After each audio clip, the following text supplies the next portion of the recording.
Sir, ano pinaka-favorite mong Nora movie? And why? Yung personal mo talaga. Okay. Dalawa, isa akin at isa hindi akin.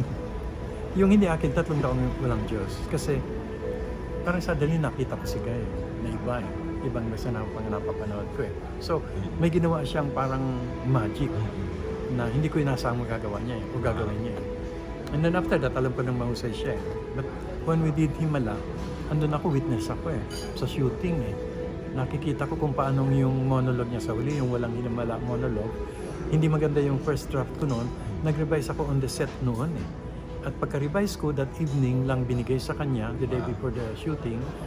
That evening na nakuha niya, sinabi sa kanya ni Style Bernal, 1 take lang ito Guy kasi 8,000 extras, 8 cameras, hindi tayo pwedeng mag-take 2. Oh, bahala ka na dyan. Then the next day, nang nag-shoot, nakita ko siya. She delivered it. She nailed it. She nailed it. She took over. She was Elsa. Andun lahat yung salita. Wala siyang binago sa lahat ng lines ko. Lahat niya na... Wala siyang na-miss. Wala siyang na-miss. Lahat. Binago niya in a way na parang na-transform. Nagkaroon ng mga pause. Nagkaroon ng akyat-baba ng rhythm. Pero lahat ng words nandun eh. So, sa akin, magic yun. As a writer na medyo bagoon pa lang sa industriya, at nakikita ko si Guy, parang ito ang gumagawa ng himala sa harap ko. Ayoko nang umalis bilang writer sa industriya ng pelikula. Kung ganito to mga katrabaho mo, alis take it out na. Magiging writer na ako dito. Maski gaanong hirap maging scriptwriter sa bansang ito. Tutuloy ko na.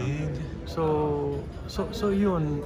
Pero hindi pa kami naging close that time. Kasi nga mas may paghanga eh. Yes. Ang until nag-shoot ng Andrea. At inamin niya na wala talagang pera. Pero gusto kong gawin ito. At matapang na pelikula and so on. So yun. So ginawa namin yun na talagang halos walang pera. Hinila ko lahat ng mga estudyante ko sa UP na gumanap ng libre. Sina Joyce Bernal. Joyce Bernal? Estudyante pa? Oo. Sina Tin Bersola. Sina... Andun sila? Oo. Ang dami nila. Lahat hinila namin ng mga walang bayad. Sina Mayra Ganet and so on. So, naging part kami nung movie. So doon naging close ako sa mga anak. Nanalo siya ng maraming awards. Nag-Grand Slam siya. Grand Slam? Oo. Yun. So naging close ako sa mga anak niya at naging close ako sa kanya. After that, yun, naging takbuhan na. Kuya, Doon na nag-start. pakigawa ng speech dito. O kuya, ikaw nang magsulat ng sasabihin ko dito. Naging ganun na yung relationship. Ay, ako kasi sa'yo ng speech. I think hindi lang sa akin, maybe sa iba. Pero sa akin madalas eh. Yung sa Plaridel Awards and so on. Madalas siyang magpagawa.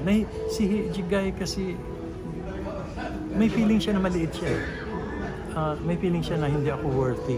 Pag mga English speaking na mga kausap ko, pag formal occasion na, pag matataas na tao na parang hindi ako worthy. Pa rin kahit na superstar siya. Ay, oo. Pag papasok kami sa CCP, magtatago siya sa likod ko. Pag formal occasion, ako mahihain din. Alam nga magtaguan kaming dalawa. Magtutulakan kami. So finally, katutulakan namin ganun. Ako nauna na ganun. Naupo na lang kami dun sa steps. Pinalilipat kami nung usher. Ayaw niya na. Dito na tayo kuya. Nakakaya tayo pa tayo. So ganun siya. Yun.